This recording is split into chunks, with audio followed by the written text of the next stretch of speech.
One of the verses in our Parsha reminds us how special the Torah is and how special we are when we follow its commands. Here's what it says: Guard and observe the mitzvahs of the Torah, for it is your wisdom and understanding in the eyes of the nations.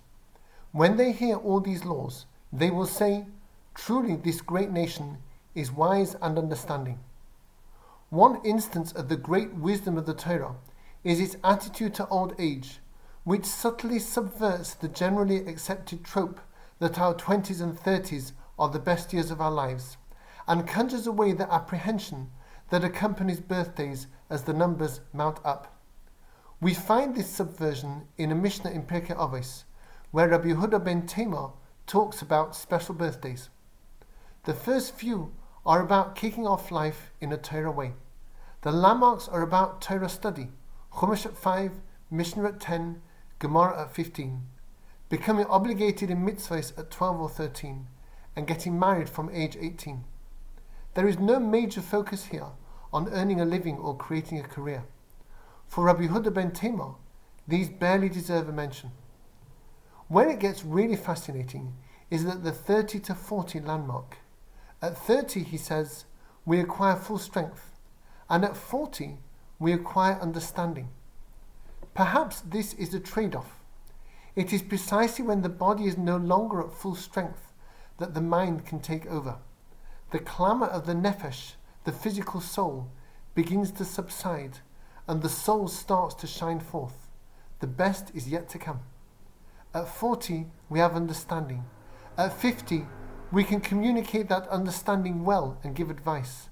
At 60, we have zikna, which according to the Talmud doesn't mean old age, but zeh kana chochmah. This is one who has acquired wisdom. At 70, we have grey hairs, but we don't dye them or regret them.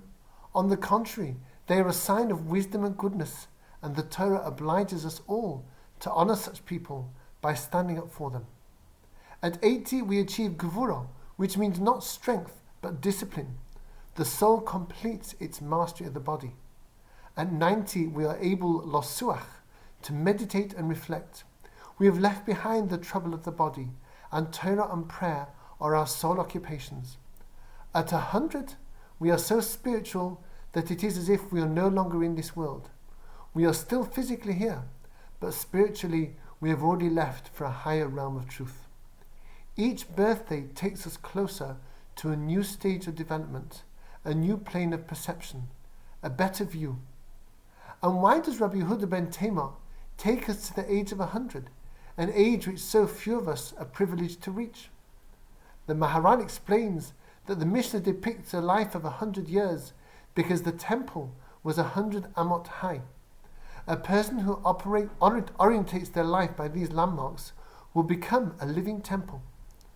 Do you see how the Jewish view of birthdays changes our view of life itself?